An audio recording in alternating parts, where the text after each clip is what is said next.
Number 4 of my most favorite motorcycle vloggers of 2022. And this one is about the ones who I can count on to be honest and truthful about a bike or a product review while they're doing it. Sure, there are others out there, but these are my truth tellers. You can see the link on my channel for the first through the third video series on my favorite motorcycle vloggers in the comments section. The purpose of these videos is to recognize my favorite moto vloggers of 2022. Please feel free to comment on your favorite channel in the comments section. There will be a link to the channel or channels mentioned pinned in the comments section. I would encourage you to visit these channels, like and subscribe if you like them too.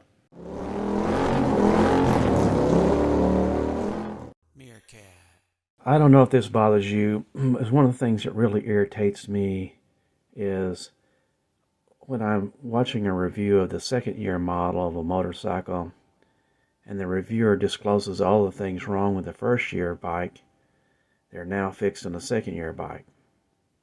But they fail to mention those things when they were doing the review on the first year bike. That's just wrong. It is my experience that these three channels will tell you what went wrong with the bike or the product when they're doing the review. They're not going to wait till the next year and sugarcoat it. They give you the honest opinion. You can agree with it or disagree with it, but they at least give you their honest opinion. I'll start with the smallest of the three channels. At 66,000, just over 66,000 subscribers, it's Mr. Darcy and the Old Man.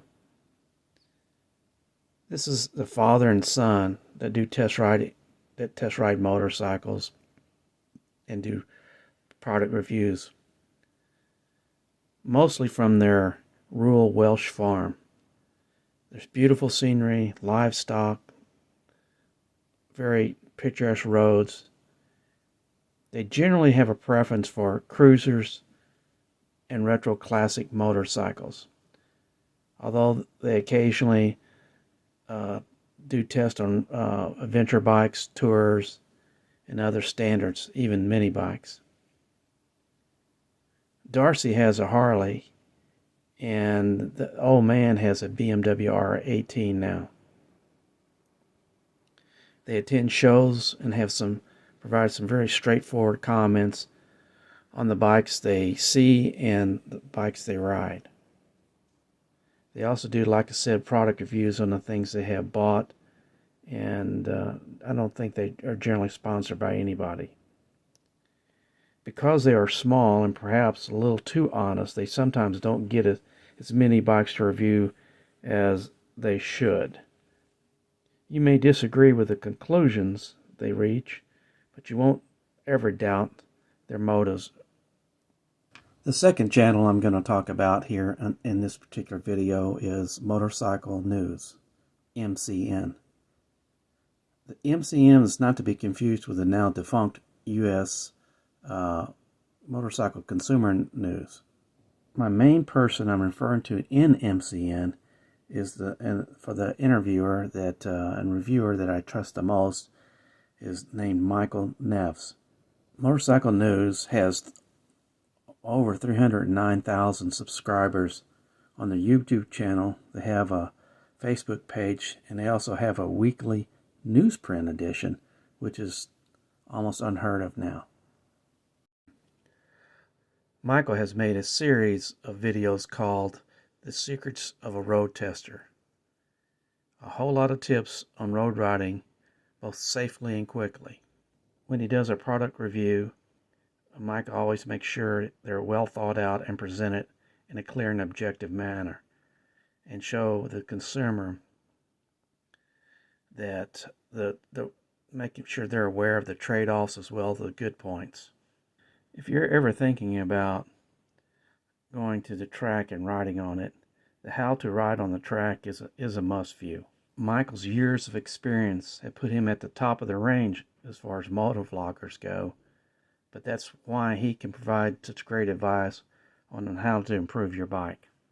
Michael's reviews, both on short and long term, are very thorough and clearly point out the faults as well as the good points, and more importantly, whether he would buy the bike or not. If you want, you can read longer versions of his reviews in the MCN newsprint. His advice is always sound and reasonable, so you need to check him out. The third channel, last but not least, on my list today is Visor Down, with 142,000 subscribers. The tester I watch and listen to the most on Visor Down is Toad Hancock. Toad rides the bikes everywhere and anytime.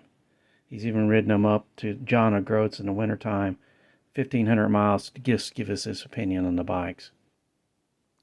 Toad is a skilled track rider and can point out the changes and if they are worthwhile improvements or not, and how they would relate back to the street ride. When Toad rides an off-road bike, he does an excellent job of relating the pros and cons to the average rider.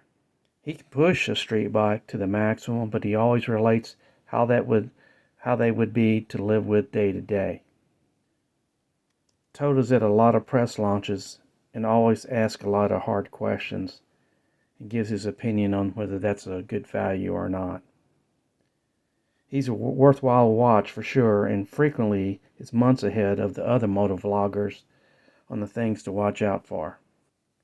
Now my next video, number 5, is going to be the best group of motovloggers I would like to hang out with. Join me and my friends at Flat Cap Cafe Racer for riding and racing. Please subscribe.